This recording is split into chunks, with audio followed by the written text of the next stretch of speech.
আরেকটি একদিনের ট্যুরে আপনাদের স্বাগত জানাই। আজকে আমরা ঘুরে দেখব জাগ্রত জলেশ্বর শিব মন্দির। এর পরের গন্তব্য জলেশ্বর তীর্থবিতান পার্ক। আর এরপরে আমরা দেখব অশোকনগর মিলেনিয়াম সায়েন্স পার্ক। ট্যুরের সমস্ত তথ্য পেতে ভিডিওটি দেখতে থাকুন শেষ পর্যন্ত।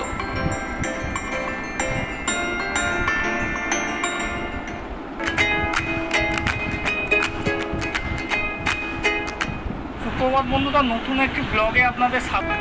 জলের নিচে মহেশ্বর, পুণ্যতীর্থ জলেশ্বর। মন্দিরের তোরণ পেরিয়ে সিঁড়ি বেয়ে কিছুটা উঠলেই বাঁদিকে পাবেন ছোট্ট একটি কালীর মন্দির। কালী মন্দির দেখে সিঁড়ি দিয়ে কিছুটা উপরে উঠলে পাবেন ধবধবে সাদা বড় জলেশ্বর শিব মন্দির। উঁচু ঢিপির ওপর অবস্থিত মন্দিরের সামনেই রয়েছে বিশাল এক প্রতিষ্ঠিত পুকুর। এই 4 একর 40 শতকের পুকুরের নিচেই বছরের বেশিরভাগ সময় মহেশ্বর বাস করেন।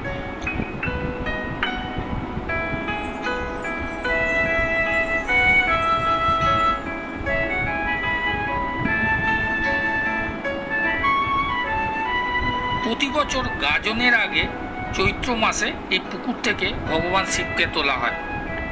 সেন বংশের রাজত্বকালে দ্বাদশ শতকের শেষ দিকে শিব পুজোর প্রচলন শুরু হয় এই এলাকায়। তখন মন্দিরটি ছিল টিনের ছাউনি এবং দেয়াল ছিল কাদা ইটের গাঁথনি। পরে গোবরডাঙ্গার জমিদার শ্রী রমেশচন্দ্র বন্দ্যোপাধ্যায় শিব মন্দিরের জন্য 60 বিঘা জমি দান